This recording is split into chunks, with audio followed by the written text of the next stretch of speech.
மகாபாரதத்தில் களபலியும் படைவகுப்பும். கண்ணனுடைய ஏற்பாட்டின்படி 14ஆம் தேதியாகிய சதுர்த்தி அன்றே முனிவர்களும் பெரியோர்களும் அமாவாசை திதிக்குரிய கிரியைகளை எல்லாம் செய்தனர். பெரிய பெரிய முனிவர்கள் எல்லோருமே இப்படி செய்வதை கண்டு உண்மையில் இன்றைக்குத்தான அமாவாசை அல்லது நாளைக்கா என்று சூரியனுக்கும் பாவச்சந்திரனுக்குமே சந்தேகமாக போய்விட்டது.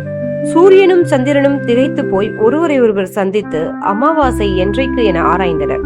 அவர்கள் இருவரும் மறுநாள் அமாவாசை திதியில் சந்திக்க வேண்டியதை மறந்து திகைப்பினால் முறை தவறி அன்றைக்கே சந்தித்து விட்டதனால் அமாவாசையும் அப்போதே சதுர்த்தசி நாளிலேயே உண்டாகிவிட்டது.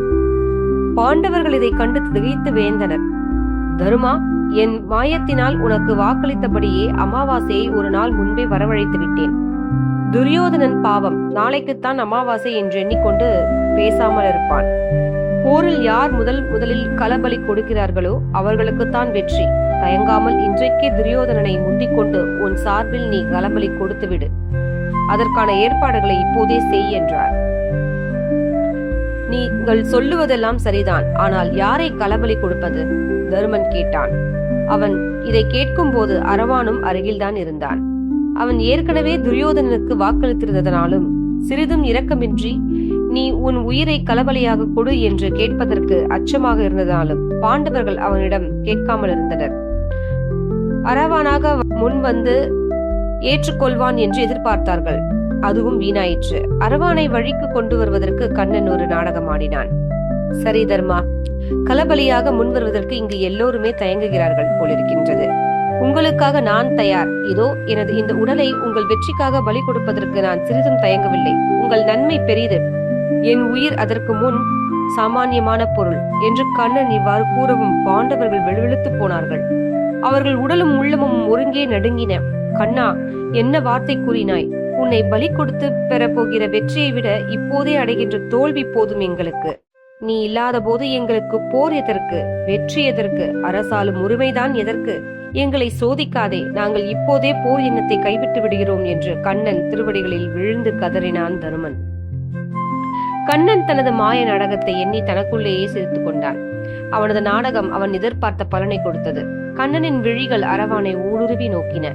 அரவானின் விழிகள் கண்ணீரால் நினைந்திருந்தன. அவன் கண்ணனையும் தருமனையும் நோக்கி, இதோ நான் இருக்கிறேன், என்னை களபலி கொடுங்கள்.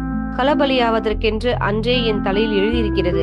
துரியோதனனுக்கு களபலியாவதாக ஏமாந்து போய் நேற்றே வாக்கு கொடுத்தேன். இன்றைக்கு நீங்கள் களபலி கொடுக்காவிட்டால் எப்படியும் நாளைக்கு அவன் என்னை களபலி கொடுத்து விடுவான். அமாவாசை என்று பலியாவதாக வாக்கு கொடுத்தேன் அவனுக்கு. இன்றுதான் அமாவாசை. ஆனால் என்னை பலி கொடுக்க அவன் இன்னும் வரவில்லை.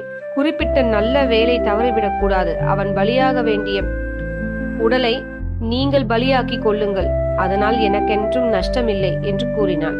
எதற்கு அப்பா உனக்கு வீண் சிரமம்? பாண்டவர்களுக்காக நானே பலியாகி விடுகிறேன். நீ துரியோதனனுக்கு கொடுத்த வாக்கை காப்பாற்று என்று கண்ணன் மீண்டும் போலியாக சோக நடிப்பு நடித்தான். இல்லை, நீ போருக்கு உறுதுணையானவனாக உயிருடன் இருந்து பாண்டவர்களுக்கு எல்லா உதவியும் செய்து வெற்றியை வாங்கி கொடு. பலியாக வேண்டிய பாக்கியம் எனக்கே இருக்கட்டும். அதோடு எனக்கு ஒரு வார்த்தையும் கொடு. பலியாக வேண்டும் என்ற ஆசையோடு மற்றொரு புறம் பாண்டவர்களும் கௌரவர்களும் செய்யும் இந்த போரை உயிரோடு இருந்து பார்க்க வேண்டும் என்ற ஆசையும் என் மனதில் அகலாமல் நிறைந்து நிற்கிறது. அதனால் இன்று இன்னும் சிறிது நேரத்தில் நான் களபலியாகி இறந்து போய்விட்டாலும் பின்பு போர் தொடங்கியதும் உயிர் பெற்று சில காலம் போர்க்கள காட்சிகளையும் காண்பதற்கு வேண்டிய வரத்தை எளியவனாகி என் பொருட்டு நீ வழங்க வேண்டும் என்று அரவான் நீரொழுகும் கண்களோடு வேண்டினான். அரவானின் வேண்டுகோளுக்கு கண்ணன் இணங்கினான். அதற்கு வேண்டிய வரத்தையும் தருவதாக ஒப்புக்கொண்டான். அரவான் மனநிறைவும் மகிழ்ச்சியும் கொண்டான். இரவு நேரம் வந்தது. அமாவாசை இருட்டு மைக்குழம்பென கவிழ்ந்து உலகை கருமையில் முழுக அடித்திருந்தது. பாண்டவர்களின் ஜென்ம பூமி குருநாடு அல்லவா? இரவோடு இரவாக எவரும் அறியாமல் அரவானையும் அழைத்துக் கொண்டு தங்கள் ஜென்ம பூமிக்கு சென்றனர் பாண்டவர். தாங்கள் பரம்பரையாக வணங்கி வந்த காளி கோவிலுக்கு சென்று நீராடிய ஈரம் உலராத ஆடையோடு அரவானை பலிபீடத்தில் நிறுத்தினர். களபலியாக போகிறவன் யாரோ அவன் தானே தன் கைவாளால் தன்னுடைய தலை முதலிய உறுப்புகளை அறுத்து காளிதேவிக்கு முன் படைக்க வேண்டும் என்பது வழக்கம்.